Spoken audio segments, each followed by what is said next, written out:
Welcome back, Tech Talk. Every Friday, 11:30 a.m. on 900 CHML. I join Bill Kelly as we talk about all things tech and small business. Okay, so let's get right into it. What we got here right now is my experience with Uber. All right, I was in Hamilton the other day, and my friends and I, we were all going for dinner, and we had a little bit of a challenge. We both used apps. One was for the local cab company, and I used Uber. So basically, I can just say convenience, amazing simplicity, and there was no tipping, there was no challenges. I ordered the car, got in the car, I got to my destination, thanked them, and left. The end. Whereas my friend was able to get in their car and move on. Now, I managed to go on a BMW, not that I requested it, and my friend got a, what was it, a Ford something, Fusion or something like that. So anyway, the point is both work. Now, the cost, we live only about maybe 2 blocks away from each other.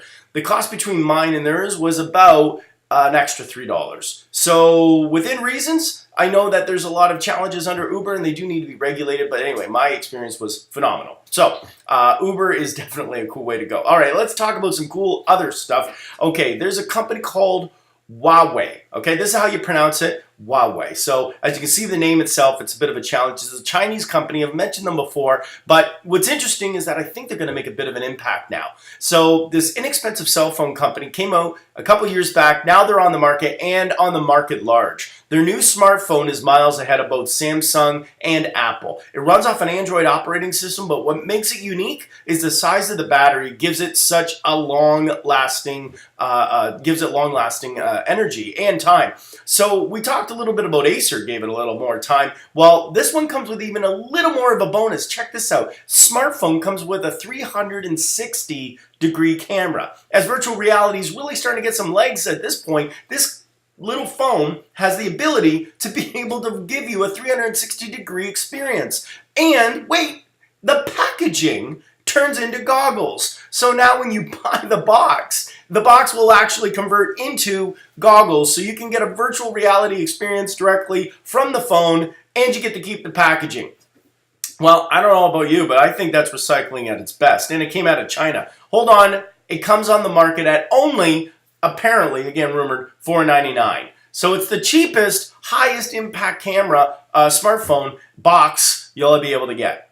All right, British Columbia is getting very serious about texting and fines, and rightfully so. It's a problem. We're going to be hearing a lot more about this. Fines are now at $537 to start, up to $15,000. And that doesn't seem like they're not going to be too quick. They're not going to wait until they actually start handing out fines. So be careful about that. Now, if you're driving an older car, you probably have, your Bluetooth headset. Well, now Logitech's come out with a Bluetooth sync app that actually will work with your hardware in an older car. You can stick it in, it connects through Bluetooth, runs it through your phone, and you can actually give your phone control because it actually will take your older vehicle and turn it into a Bluetooth device. Pretty handy. Of course, when you think about BC, you're definitely going to want that. Okay, virtual reality.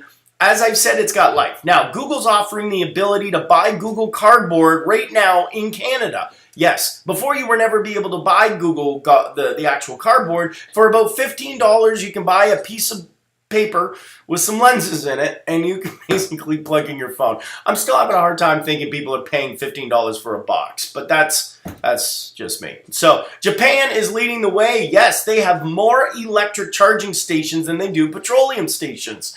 That's phenomenal. So why are we not on that? Well, we're seeing more of a revolution on that, and I know it's probably going to take a bit until we actually start buying more electric cars. So in the meantime, Japan, congratulations, kudos to you. Apple launches a new patent. The patent now will allow 2 screens to be able to be connected together. So where you've had the iPad and it's got a little bit of a case that goes around it, now that pad will have an LED display which will allow you to control music, movies, players, so forth. It's a pretty cool patent that's coming on the market, which I'm actually quite excited to see.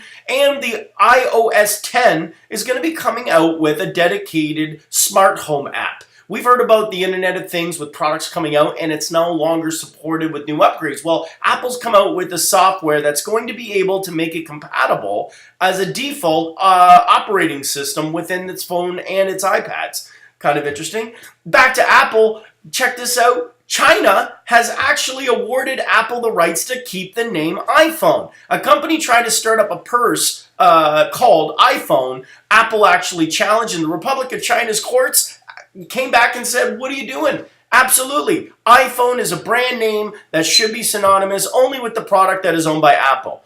You know what? That might be a bit of a change in the communist country. That's something I think I've never heard of, and I think many people are quite shocked, but in a positive way. So good for you, for the Republic of China, to be able to stand up and actually give protection to Apple. Okay, game changer out there. You're choosing between iPhone and Samsung. I'm going to start leaning over Samsung. They just launched a 256 gigabyte SD card. It can fit in a Galaxy S7 and reportedly the new Note 6. So why would we want an iPhone when you can get yourself literally a computer in a Galaxy S7?